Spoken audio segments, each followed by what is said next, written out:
It seems the controversy surrounding the World Rugby Awards just won't go away. South African legends Nick Mallett and John Smit have made headlines for stepping down from their roles on the awards panel, and their reasons are igniting debates across the rugby world. Nick Mallett, the former Springboks head coach who famously led the team to a world record 17 consecutive test wins in 1997, has reportedly resigned in frustration from the World Rugby Awards panel. According to Rapport, Mallett, who had served on the panel since 2015, couldn't hide his disappointment over Jacques Nienaber being overlooked for World Rugby Coach of the Year in 2023.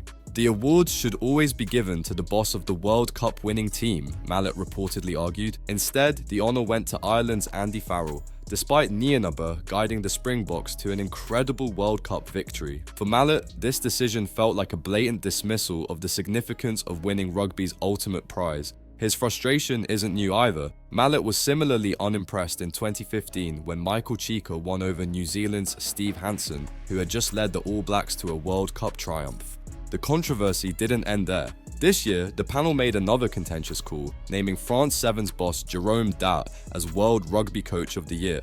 Once again, South Africa was left out, despite Rassie Erasmus leading the Springboks to their first rugby championship title in 5 years, finishing the season as the top-ranked team in the world with 11 wins out of 13 games. And it's not just Mallett who's unhappy. Legendary Springbok captain John Smit also stepped down from his position on the panel after serving for 4 years. Smit was reportedly frustrated with the nominations for the World Rugby Player of the Year in 2023. Despite South Africa's World Cup win, only Eben Etzebeth was nominated, with the award ultimately going to Ardie Saviour of New Zealand. Smit had previously expressed concerns about how the nominations often overlooked key players from World Cup winning teams. While the source claims that Smit's decision to leave was simply because he had completed his 4-year term, the timing has raised eyebrows. A World Rugby spokesperson downplayed the departures, saying, "It is natural to have debate and differences. It is not an easy task." Interestingly, Smit's role was filled by another Springbok great, Victor Matfield, who joined a new panel featuring rugby legends like Thierry Dusautoir, Hugo Monye, and Kieran Reid. Matfield's appointment has ensured South Africa's representation remains strong, but it hasn't quelled the controversy surrounding recent decisions. On the player side, South Africa still had reasons to celebrate.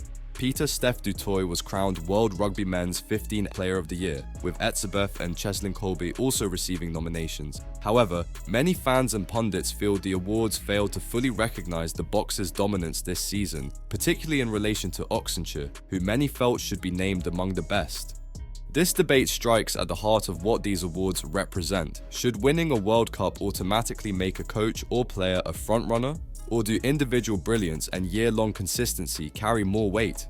Critics of the current system argue that by overlooking the achievements of World Cup winning teams, World Rugby risks devaluing its most prestigious prize. For Mallett and Smit, the decisions seem to reflect a deeper issue with how the awards are judged. Should the panel consist of a broader range of voices, or are these resignations a case of sour grapes from those who felt their nation was snubbed? So what do you think? Are Nick Mallett and John Smit justified in their frustrations, or is this just part of the natural debate that comes with awards season? Should the World Rugby Awards overhaul its selection process to better reflect the achievements of World Cup winners? Let us know your thoughts in the comments, and don't forget to subscribe to Green and Gold Army News for all the latest updates, debates, and breaking news from the rugby world. This conversation is far from over. Firstly, I just want to give praise to Heavenly Father for giving me the opportunity to be here in the whole Springbok team and looking after us and protecting us. And then to be here, it's a huge honor and a privilege. It's been a tough travel to get here, but yeah, it's worth it at the moment, and I'm just happy to see everyone and to be here in Monaco. It's my first time here. It's an unbelievable scenery in the setup, so it's a privilege for me. We've got a saying, we put the team first in everything we do. So you put your ego in your pocket, and if the team eats, every individual will eat. But I mean, if we win a World Cup, the team win a World Cup, everyone else also wins the World Cup, gets a medal. So we've got a saying, you put the team first, and I think that's the best saying we can have at the whole team sport. If the team does well, the individual does well as well. So yeah, again, it's a privilege to be a part of a Springbok setup like that.